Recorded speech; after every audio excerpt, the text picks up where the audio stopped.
Okay, so today, here's our objectives for today. We actually already talked through these in class. If you care to do that, you can pause the video.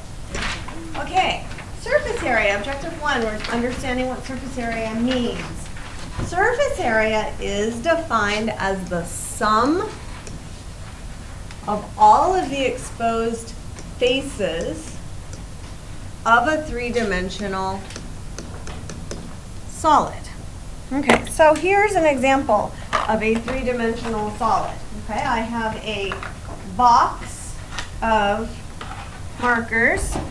Now, if I were to find the area of this, I can actually take this box apart and I can form what's called a net. You guys work with nets in 6th grade now? Where you draw kind of like what made up the shape. Actually, I'm going to take it apart so you can see. So if I take this apart, I can find the area of it because then it's flat. I have basically, I have the front and the back of it. Those are 2 faces.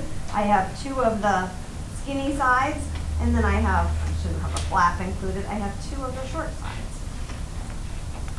So when we're finding surface area of a rectangular prism, what's the shape of all the sides? What I just showed you, David? They're rectangles. So it has all rectangles, and how many sides did it have? 6 sides. It has 6 sides. So I'll try to draw a rectangular prism.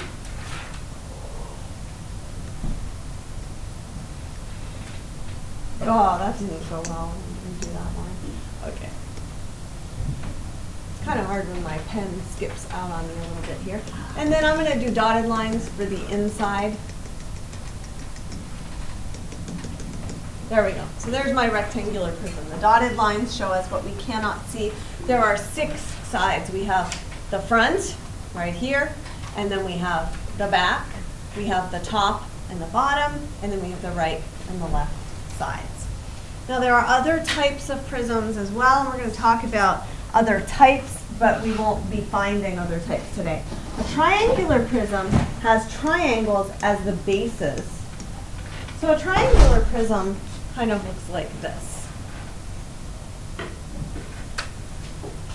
Okay, let's see if I can do this. Okay, now I'm going to use dotted lines to show what we can't see.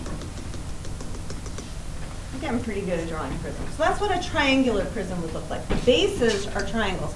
So we have this triangle here, and then we have one back here also. Those are the bases of the prism. What are these faces? What's the shape of the faces that connect the bases, Brian? Rectangles. They're rectangles, and they're called its lateral faces. So the lateral faces are always in the shape of a rectangle. Prisms can have any shape as their base. So if I wanted to draw a, dare I even try this, a pentagonal prism, I don't think I'm going to attempt to draw it. I would draw a pentagon as each of my bases and then just draw lines connecting the pentagons. How many lateral faces would there be in a pentagonal prism? David? 5. There would be 5. So however many sides the shape has, that's how many lateral faces it has. So this rectangular prism, if we considered this as the base and the back as the other base, we have 4 sides to the rectangle, so we have 4 faces connecting the 2 rectangles. A triangle has 3 sides. We have 3 faces connecting triangles. So in a pentagonal prism, we're going to have 6 lateral faces. How many lateral faces would there be in a hexagonal prism? Pentagon has 5 sides. What? Pentagon. Oh, you know what I did? I said 5. Didn't I say the number 5 as I wrote the number 6? No, you said 6. Did I say 6? Yes. Okay. Because I'm thinking ahead. I'm reading the next problem while I'm writing this. There's 5 sides to a pentagon, so there's going to be 5 lateral faces. And then how many faces would there be in a hexagonal prism? I just gave this away. 6, because the hexagon has 6 sides, so there would be 6 lateral faces. If we had an octagonal prism, we would have 8 lateral faces.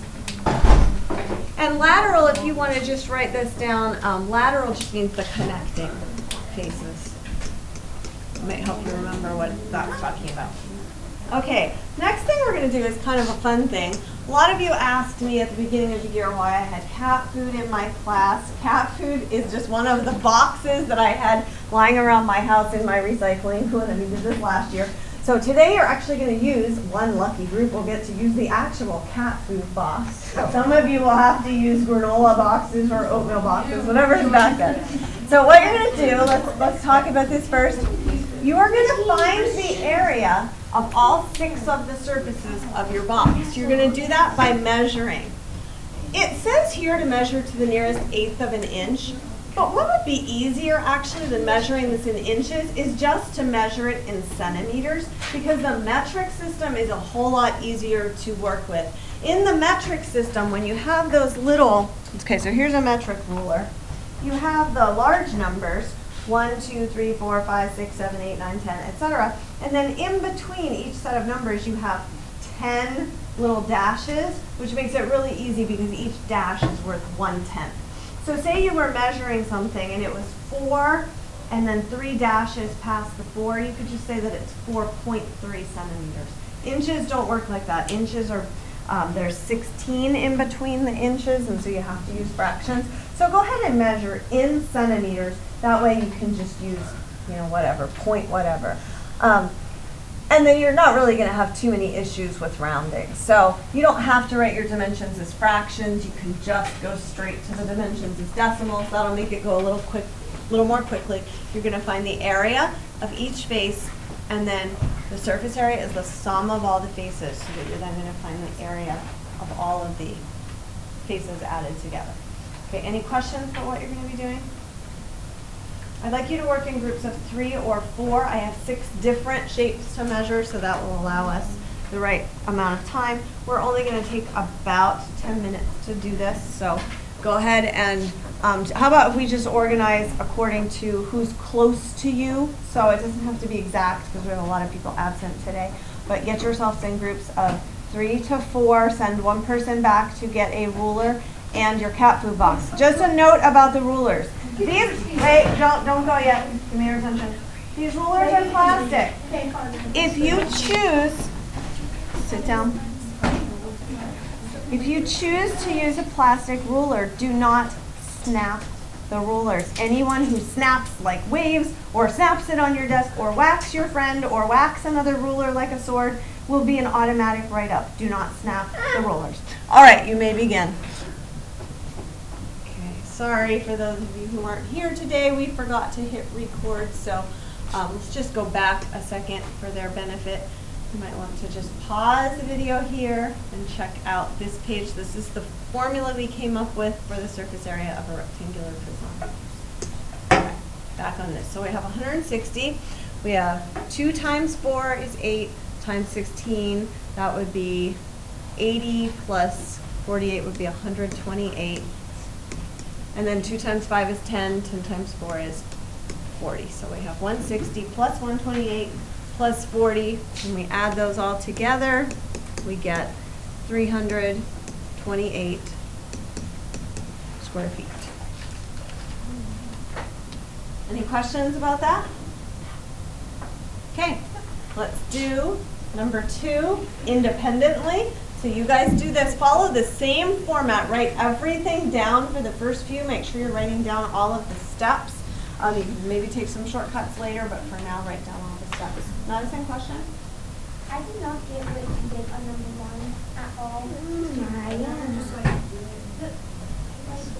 I have some only Okay, I'm going to come back and look at what you did. One second. Okay.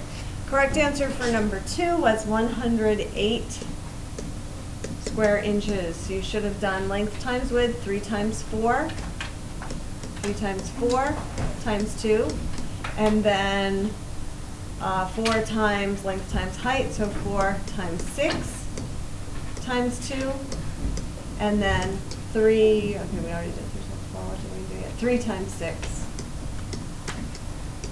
times 2.